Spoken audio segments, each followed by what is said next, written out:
안녕하세요. 소아청소년과 전문의 정유미입니다. 점점 더 많은 아기들이 미숙아로 태어나고 신생아 집중치료실에 오래도록 입원하고 있습니다. 또 많은 경우 여러 문제가 아직 완전하게 해결되지 못한 상태로 원래 예상했던 것과 달리 건강이나 발달에 문제를 갖고 집으로 돌아갑니다. 그래서 집에 미숙아를 데려온 부모님들이 일찍 작게 태어났으니까 최대한 빨리 크게 키워야겠다고 생각하시는 것도 너무 당연합니다. 그렇다면 4주, 8주, 12주 빨리 태어난 미숙아를 50%알까지 따라잡기 성장해야 할까요? 그런 건 아닙니다. 내 아기에게 맞는 성장 곡선을 따라가야 적절하게 뇌 발달을 시키면서도 향후 고혈압, 당뇨병, 고지혈증 같은 성인병이 생길 위험을 줄일 수가 있습니다.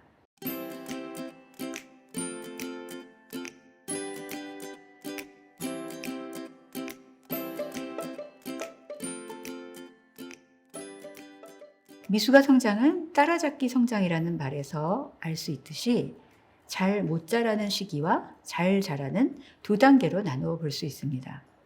첫 번째는 성장 장애 또는 성장 속도 감소 단계인데 일찍 태어나는 이유가 성장 지연이나 관련된 문제이기 때문에 미숙아에서 흔하게 나타납니다.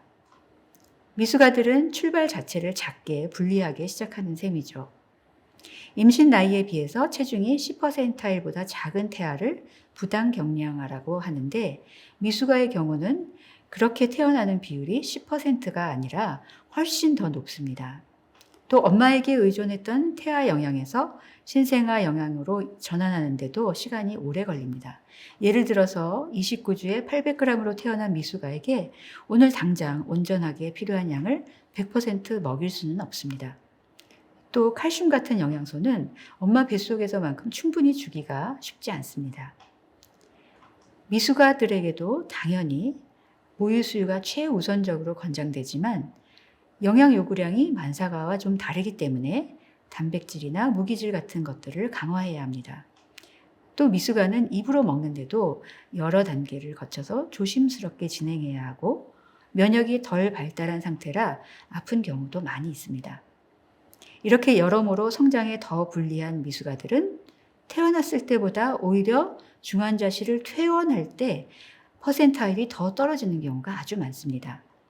우리나라에서 2010년에 발표된 한 논문에서는 1500g보다 작게 태어난 32주 미만 미숙아 166명 중에서 체중이 10%일보다 적은 경우가 출생 시에는 31%였는데 퇴원할 때는 67%까지 늘어났다는 보고도 있습니다. 이처럼 신생아 집중치료실 입원 기간 중 성장 속도가 떨어지는 것은 한국뿐만 아니라 전 세계의 공통적인 문제입니다. 반면에 부모나 동네 소아청소년과 의사들이 아기를 보게 되는 퇴원 후에는 성장이 안정되고 하루에 20-30g 정도 자라면서 소위 따라잡기 성장이라고 부르는 단계로 들어가게 됩니다. 미숙아에서 따라잡기 성장에 대한 정의가 아직 정확하게 확립된 것은 아닙니다. 따라잡기란 엄밀하게 말하면 출생 시 퍼센타일보다 작아졌던 미숙아 중환자실 퇴원 시 퍼센타일이 출생 시 퍼센타일로 회복되는 것을 뜻합니다. 하지만 일반적으로는 교정 연령으로 10%일 정도까지 따라잡는 것을 말합니다.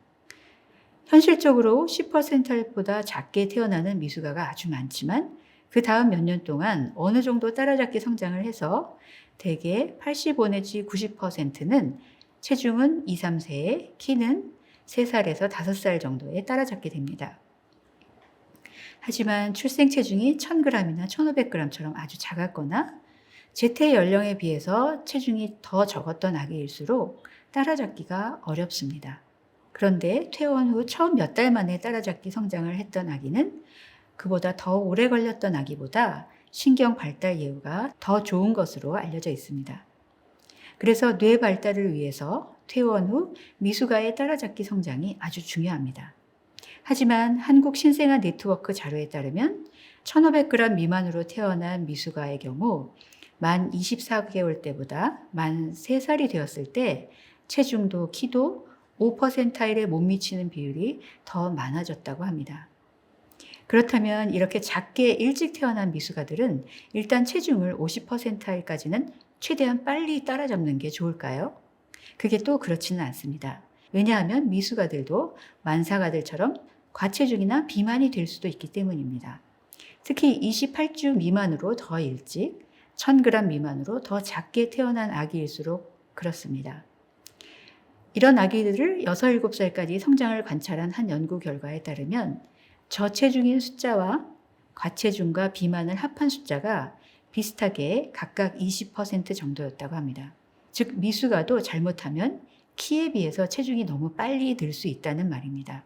특히 특정 기간 동안 체중이 빨리 늘수록 과체중이나 비만이 될 위험이 더 높아지는데 36주부터 교정 연령 18개월까지 또 그보다는 18개월부터 6, 7살까지 체중이 아주 빨리 느는 것이 비만 위험 인자라는 연구 결과가 있습니다.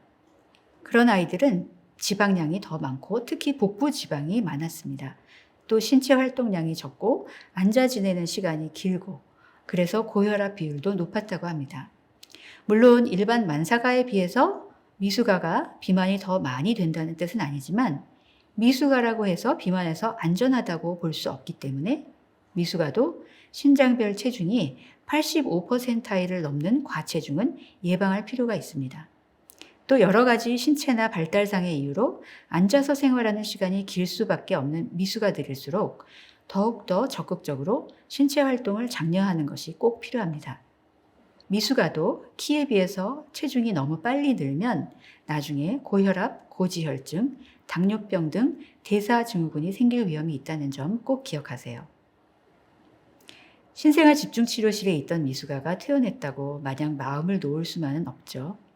미숙아에서 특히 초기 성장은 발달과 밀접한 연관이 있기 때문입니다. 미숙아 영양, 성장, 발달에 대해서 모든 것이 아주 명쾌하게 밝혀진 것은 아니지만 최대한 각각의 아기에게 맞게 영양과 성장을 돕고 그러면서 또 만성 건강 문제를 예방하고 해결하도록 모두 다 노력을 해야 되겠죠. 요약하면 미숙아를 낳으면 우선적으로 신생아 집중치료실에 입원 중에는 최대한 일찍부터 병원급 양쪽 전동식 유축기로 하루에 8번씩 15분 정도 젖을 짜서 일주째에는 하루 총 유축량을 600cc 정도까지 유지하는 것이 아주 중요합니다. 그리고 퇴원 후에는 최대한 초기 두뇌 발달을 돕기 위해서 처음 몇 달 동안 따라잡기 성장에 힘을 쓰고 자주 소아청소년과 진료를 통해서 성장을 면밀하게 관찰해야 합니다. 반면에 키에 비해서 체중이 너무 빨리 늘어서 과체중이 되지 않도록 먹는 것과 활동량에도 신경을 써주어야 합니다. 다시 말씀드리지만 미숙아에서 따라잡기 성장이란 빨리 체중이나 키가 50%이 되어야 한다는 것이 아니라 대략 퇴원 후 처음 몇 달 동안 교정 연령상 10%일 정도까지 따라잡는 것을 의미합니다.